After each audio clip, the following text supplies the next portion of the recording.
station, WTIM.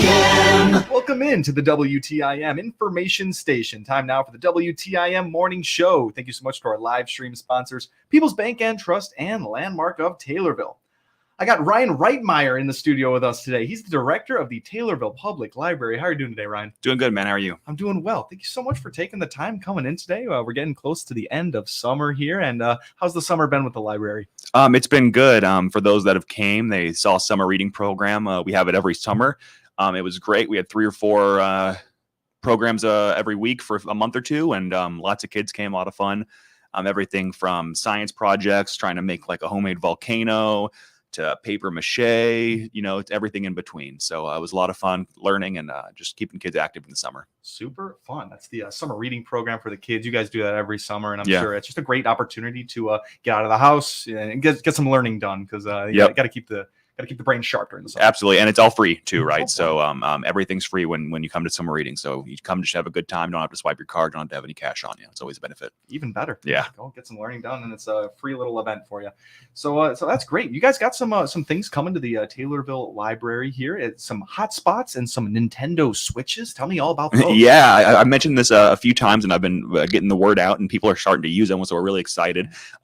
As always, we have a hotspot. We have hotspots, about 8 or 9 that we circulate. So your internet goes out at home, your phone bill isn't paid that month, or you're just not having good internet service, feel free to come to the library, check one out.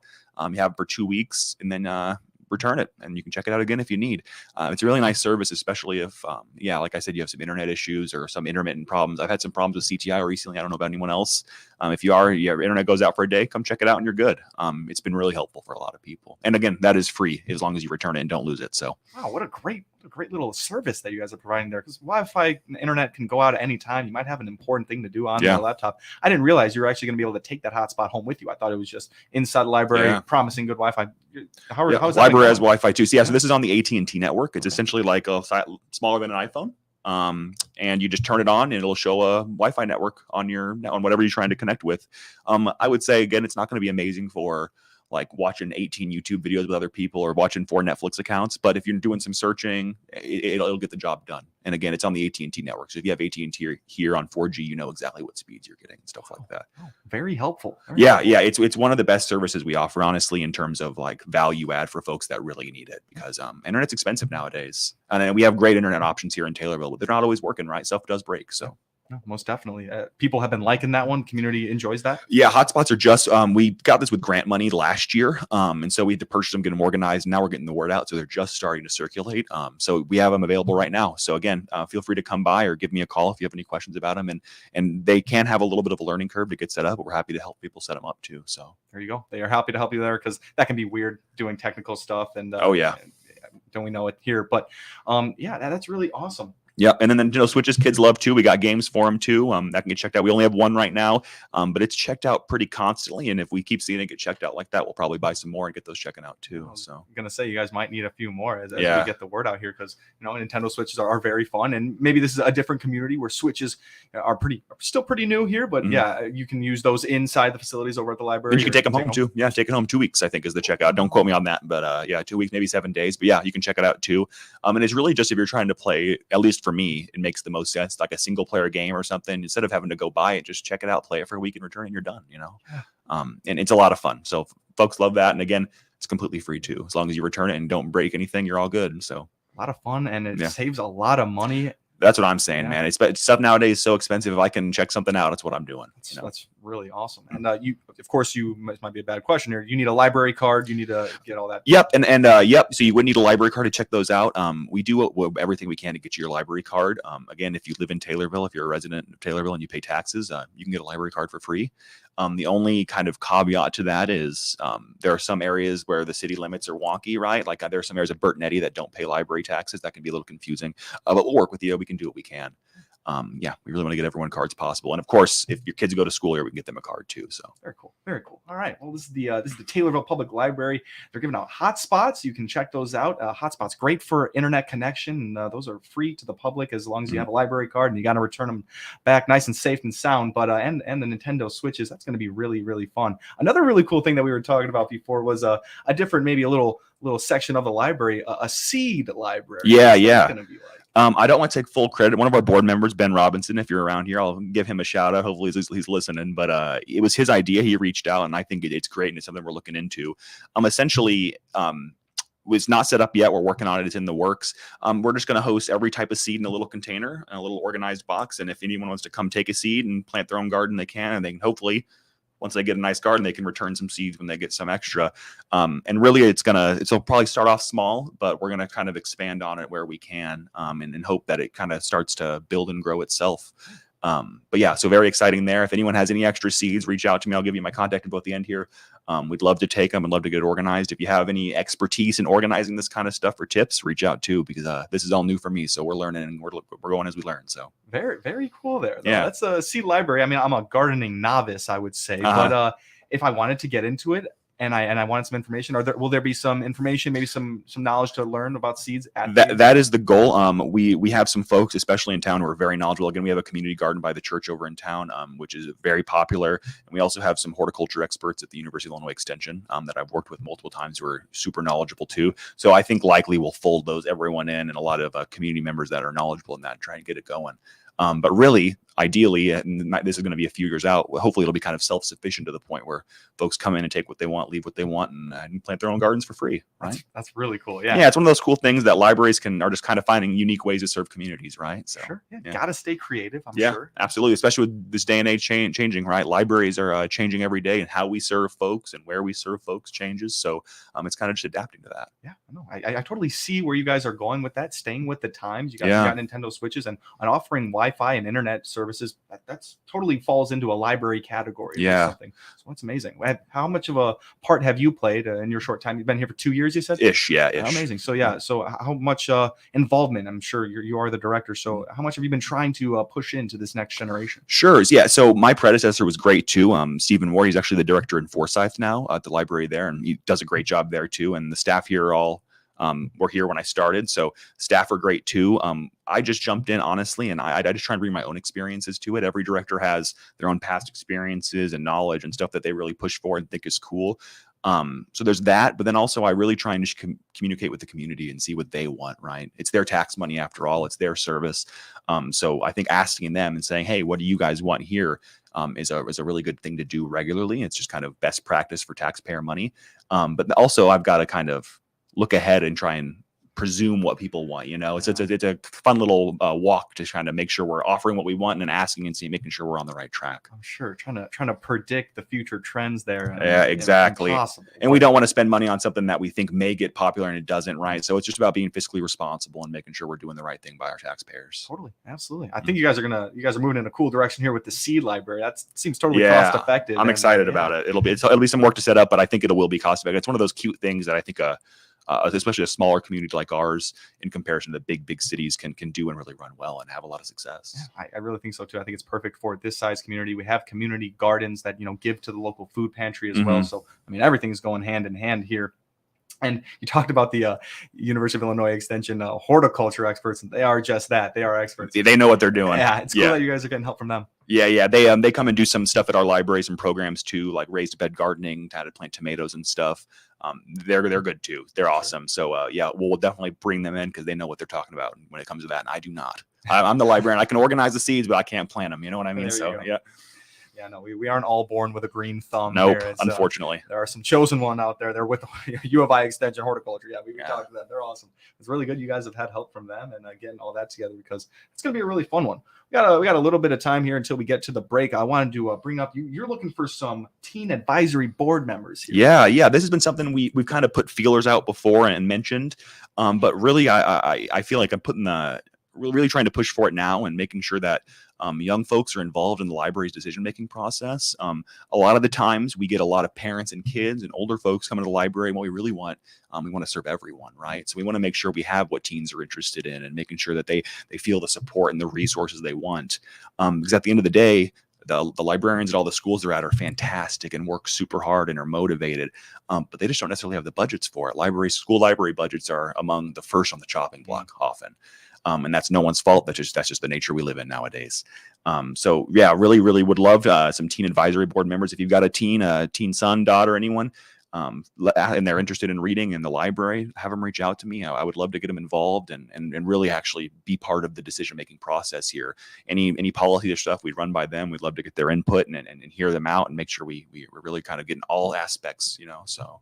Different perspective there, an important one. We're learning that the 18 to 24 age range is a weird age range for communities like this, as like a lot of people will move out, and if they are involved in things like the library and they can have their concerns voiced, right? They're more inclined to stay. Absolutely, yeah, and it's one of those things where they're taxpayers too, like that's ultimately we're serving them too, and really we're trying to make sure that they have all the support and resources they need while they're getting educated, and and community keeps people working hard and making sure that they have the support system they need, and libraries are an essential part of that. Absolutely. Ryan, this has been great so far. We're going to take a little break here. Thank you so much for our live stream sponsors. We'll be right back here on the WTIM Morning Show, sitting down with Ryan Reitmeyer. He is the director of the Taylorville Public Library. Don't go anywhere. We'll be right back here on the WTIM Morning Show. Your information station, WTIM. Let's check the markets now on the RFD Radio Network. I'm Jim Taylor. Corn, beans, and wheat all in the green at this hour. September corn up 3 3/4, 484 3/4. December corn 497 1/4 up 3. March corn up 2.5, 510 3/4. August beans 1436 1/4 up 4 3/4. September beans up 12.5, 1367 3/4. November new crop up 15 3/4, 1324 1/4. September wheat 639 1/4 up 4 1/4. December wheat up 2 1/4, 664. September bean meal 416.90 up 420. September bean oil currently 64.25 up a nickel. Livestock market August feeders 248.10 up 95 cents. August live cattle 181.15 up 57 cents. August lean hogs 101.40, that's down 1/4. Energy market September crude oil down 51 cents, 83.89. Jim Taylor, RFD Radio Network. We are excited to announce our new project in Assumption, Illinois. This is Shalis Nagel, Executive Director of Kimmer Village. Join us August 13th from 2 to 4 p.m. at the First United Methodist Church in Assumption, 209 North Walnut, to see what we are planning. This cooperative effort with the Assumption Community Pride Association, Methodist Church, and Assumption Presbyterian Church and Kimmer Village will offer quality, licensed, not-for-profit childcare to our community. At Central Illinois Outdoors, with me, Jared White, we want you to be a part of the program as well via the Archer's Alley Catch of the Week. Each week, we'll select one of your pictures submitted at centralillinoisoutdoors.com and invite you to tell your story of the great outdoors. We're looking for your kid's first catch or even your first big buck. There's a simple, easy form you can fill out on your phone or computer at centralillinoisoutdoors.com. Send us your story, send us your pic. centralillinoisoutdoors.com and the Catch of the Week, brought to you by Archer's Alley, North 22nd Street in Decatur. Do you know what to do when a car is pulled over on the side of the road? Get over! First, reduce your speed. Second, change lanes if possible. Third, proceed with caution. These 3 simple steps can be the difference between life and death. What if it's you that's on the side of the road? Do you want everybody to move over for you? Do the right thing. Slow down, move over, and drive like your life and their life depends on it. Small towns are in, and Taylorville is poised for you and your family to join them. Taylorville has what you're looking for. Find out more, including upcoming events, by clicking the Small Town Taylorville icon at TaylorvilleDailyNews.com. Local farm broadcaster Jared White covers the local agriculture news you need to know. Weekday mornings at 6:40 and weekday afternoons at 12:20. Hear his reports by downloading the free WTIM mobile app at the Apple Store or Google Play. Your information station, WTIM. Welcome back to the WTIM Information Station. My name is Tim Zalabak. Time to continue the WTIM Morning Show. Thank you so much to our live stream sponsors, People's Bank and Trust and Landmark of Taylorville. I got Ryan Reitmeyer here with me in the studio. He's director of the Taylorville Public Library. We've been talking all about the events going down during the summer and some of their great services that they offer, like internet hotspots that you can check out and bring to your own home, and the Nintendo Switch gaming system that you can even take home that as well. So it's been great. Ryan, thank you so much for being here with us. And we're talking about the teen advisory board that you're trying to get involved with the library, trying to get a different perspective. Let's keep going on that. Yeah. So again, this is something that we put some kind of early feelers out. And I'm really trying to reach out now and just make sure that we have have folks giving their input in, especially young folks, when we're dealing with new policies that affect them. We want to hear what they say and what they think. It's one thing that we see regularly. We see older folks or people that are from here that have grown up here. They're involved in the community, but it's really hard to yank young folks in, right? It's especially nowadays with social media and everything. Their community's online, right? And I think really, and there are very sincerely good positives about that. I mean, we're both young too. We get that. But I do think that you lose something when you don't have that sense of community in person, right? We were just talking about how that Taylorville is unique in that instance, and how we're both from bigger areas. And the small town has a unique community feel to it that I think is really serves those like advisory boards well, and we can really take input from our community members and from all aspects of life. And it's a unique thing we do. So I'm really trying to push for it and see if we can get something out of it and hear just good input, really, you know. It's go ahead. No, you're good. Yeah, it's funny that we're having this conversation now. My very last interview, we were talking about community plans for communities, and we mentioned this age range that we're talking about and where they're lost because they're not getting involved and because they don't feel like they're in the loop. So yeah, I mean this is your goal here, to get that their perspectives on things. And you said you're going to actually have them involved in decision-making processes. You think it's going to be hard to get them involved? I mean, when I was in high school, I didn't want to do that kind of thing. No, I didn't either. And I'm a librarian, you know, I got something I was interested in. I do think it's hard. Generally what libraries do is if you offer food, teens will come. So that is the first step, getting food and drinks and making sure teens will come. And second is, I think, making them realize what the library can offer them. That can be a place to come after school to just work on homework with your buddy. It can be a place where you're off school and you want to play some games. You don't have a computer at home. Or it can be a place where you want to come and you just want to sit in a corner and read and not interact with anyone, you know? And those are all completely valid reasons to use a library. We just want to hear them and we want to see what they prefer. If teens are looking for more private space, maybe in our teen section, we'll add some more private spaces. You know, if they want more collaborative spaces, we'll look to add more collaborative spaces.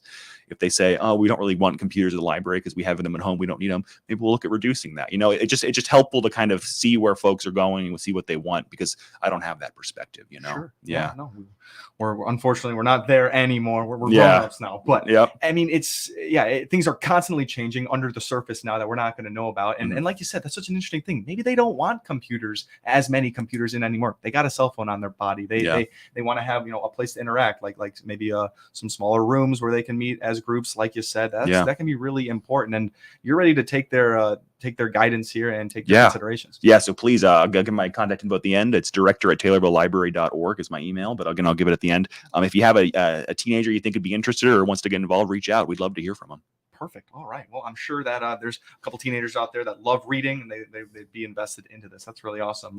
And we're talking about students here in Taylorville schools, all schools getting going here soon, giving library cards out. I've heard. Yeah. So this is something that is a work in progress, and it's something that kind of we've been learning as we go, but we're really trying to offer every school in Taylorville, all those students, library cards. We've worked with quite a few, not every school in Taylorville or in the surrounding areas, but most. And we're working hard to kind of streamline that process. Like I mentioned, school libraries their budgets are tight, and the dedicated librarians and workers there do a great work. But it can be challenging. Books are expensive.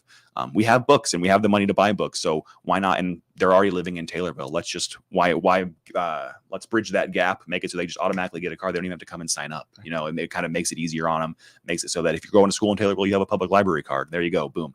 That being said, there will be some learning curves. We're kind of figuring out how we do it and how we update it and keep it updated and all that. It's not as easy on the back end as I thought it would be, but that's just part of the job. It's part of learning. But yeah, so be aware of that. If you are at a school and you haven't heard about this, reach out to your teacher or your superintendent if you're interested, and have them reach out to me. Hopefully we'll have everyone involved and just make sure kids have the resources they need and want while they're going to school. And if they want a book, they can get it. Absolutely. Well, hopefully they can all get their library cards so they can get in there, keep learning. Ryan, we got a little bit less than a minute left. Can you go ahead and read off your contact information where people can reach you? Yeah, please. Anything. Give me a call, give me an email. I'm happy to chat with any community members about anything you have. Director@taylorvillelibrary.org. My cell number is 217-202-7734. Give me a call. I'm happy to take anything, to chat with anyone that has thoughts about the library, thoughts about where we're headed. That's the best part of government is working efficiently and talking to taxpayers. So Absolutely. Ryan, thank you so much for taking the time being here with us. thanks, today. man. I appreciate it. Absolutely. That's Ryan Reitmeyer. He's the director of the Taylorville Public Library. You've been listening to the WTIM Morning Show. Your information station. WTIM. WTIM Assumption Taylorville, 96.1 W241 CF Taylorville, 107.5 W298 CD Shelbyville, 107.